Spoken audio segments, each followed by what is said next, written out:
capital assets dealer makes the loan payments to the private lender, the bank, okay? You got to remember that the capital assets dealers received the proceeds from the buyer to the asset dealer. Mm-hmm.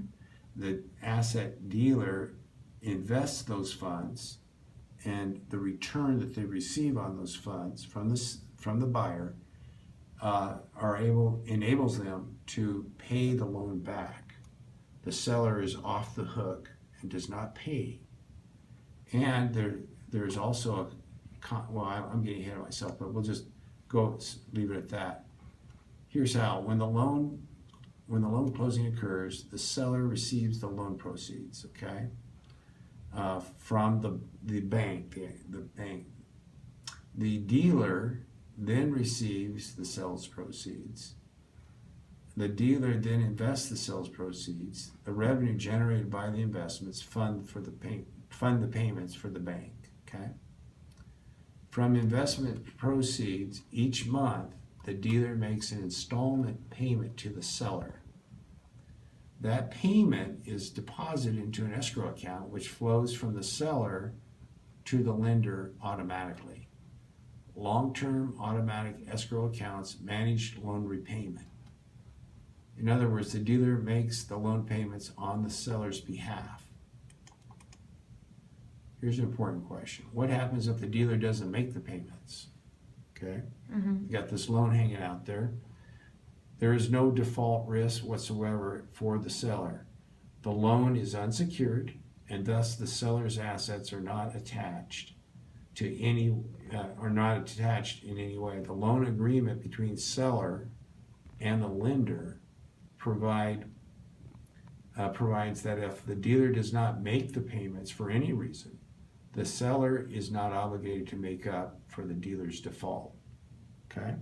So they're protected directly from the bank making a payment, and they're protected by the dealer's inactivity in paying for the loan. Mm-hmm. But either way, the seller is free, okay, of default. Why would any lender make an unsecured loan? The answer is that the lender is in pursuit of consistent, long-term, risk-adjusted return on investment.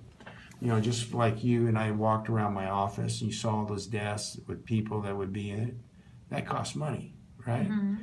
Well, in this scenario here, the lender doesn't have a lot of overhead. There's no full-time underwriter. There's a lot of things that are missing that would cost the lender money, and it makes it more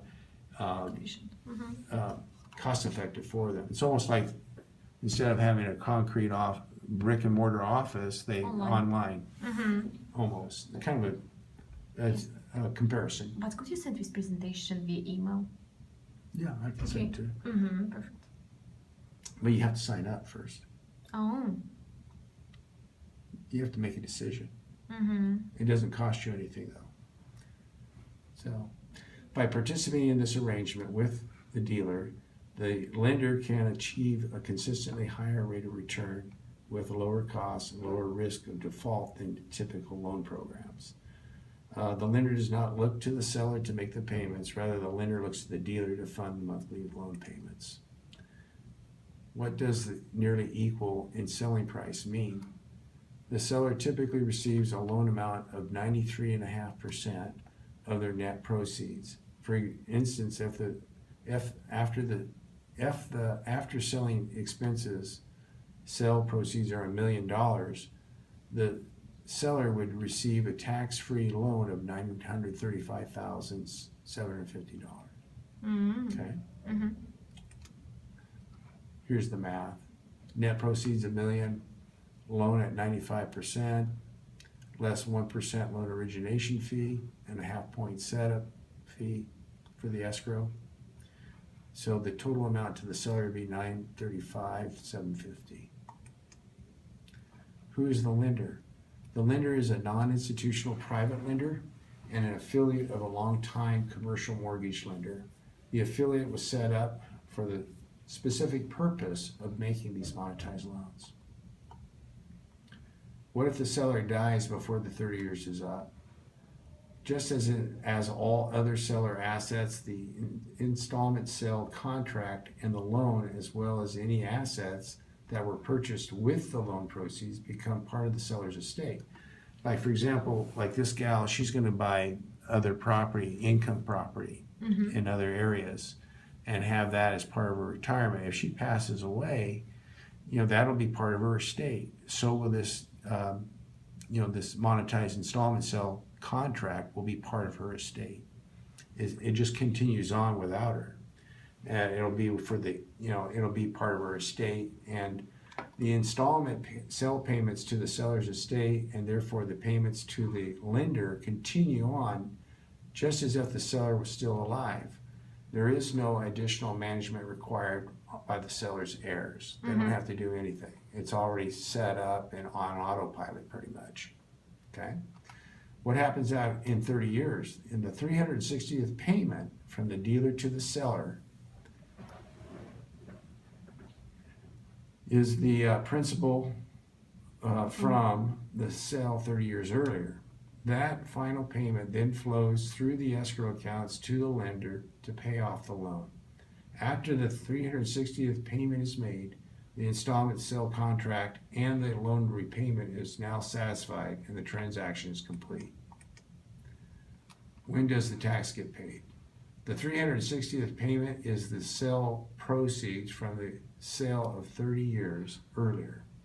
Upon receipt of the sale proceeds, the seller now has constructive receipt because they got the installment sale, they've gotten the final payment, which completes the whole transaction. Okay.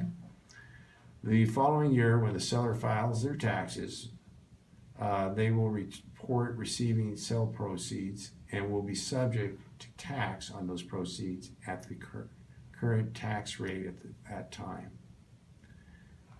Why would the IRS allow this? Not only does the IRS allow it, but the Office of Chief Counsel of the IRS issued a memorandum in support in 2012. Why this works. The foundation for the tax side of the monetized installment tax sale planning approach is Section 453 of the IRS Internal Revenue Code. That section, the installment sale reporting section of the code, declares the general principle that when a taxpayer sells a capital asset and does not receive full payment of the selling price in the year of the sale, the transaction is an installment sale for which the seller owes the tax pro rata as and when the principal is received. Further, in 1980, Congress said a seller could receive loan proceeds in connection with an installment sale and receive tax deferral.